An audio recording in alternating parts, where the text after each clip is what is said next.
अमरावती में परियोजना प्रभावित किसानों ने आज सरकार के खिलाफ महाएल्गार मोर्चा निकाला।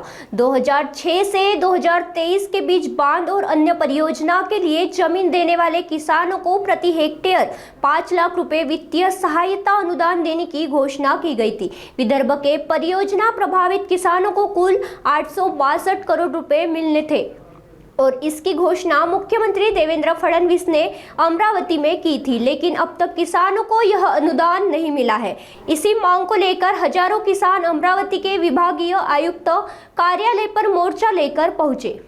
आजचा जो मोर्चा आहे महाएल्गार मोर्चा प्रकल्पग्रस्तांच्या ज्या समस्या आहे, ज्या माननीय राज्याचे मुख्यमंत्री देवेंद्रजी फडणवीस साहेबांनी आम्हाला आश्वासित केलं होतं, त्या संदर्भातला निर्णय घेण्यासंदर्भात त्यांनी आश्वासन दिलं होतं, त्या आश्वासनाची पूर्तता आजपर्यंत झाला नाही। सरळ खरेदीधारकांना सानुग्रह अनुदान मंजूर केलं, परंतु 20% ते वाटप झालं, 80% आजपर्यंत नाही। पुढल्या महिन्यात 1 वर्ष त्याला होत आहे, त्यांची आठवण करून देण्यासाठी काढलाय।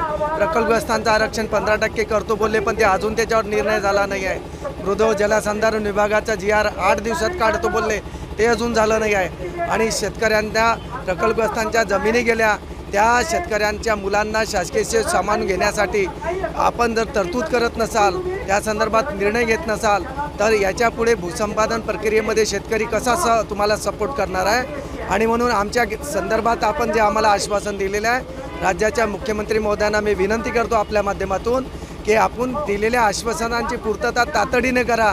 प्रकल्पग्रस्तांच्या शिष्टमंडळांसोबत चर्चा करून आपण त्या चर्चेमध्ये एक निर्णय घ्या आणि या प्रकल्पग्रस्तांना न्याय द्या। वारंवार आम्ही सुद्धा मोर्चे करण्यासाठी काही रिकामे नाही आहे। शेतकऱ्यांना सुद्धा काम पडतं आहे आणि शेतकरी सुद्धा या उन्हातानामध्ये राबतो आहे। हे असं असताना त्यांना आपले कामं धामं सोडून आपल्या स्वतःच्या न्यायासाठी पुन्हा रस्त्यावर आलं लागतंय, हे दुर्दैवाची बाब आहे। म्हणून पुन्हा तुमच्या माध्यमातून विनंती करतोय, माननीय मुख्यमंत्री महोदयांनी आमच्या शेतकऱ्यांच्या संदर्भामध्ये निर्णय घ्यावा व त्यांना न्याय द्यावा।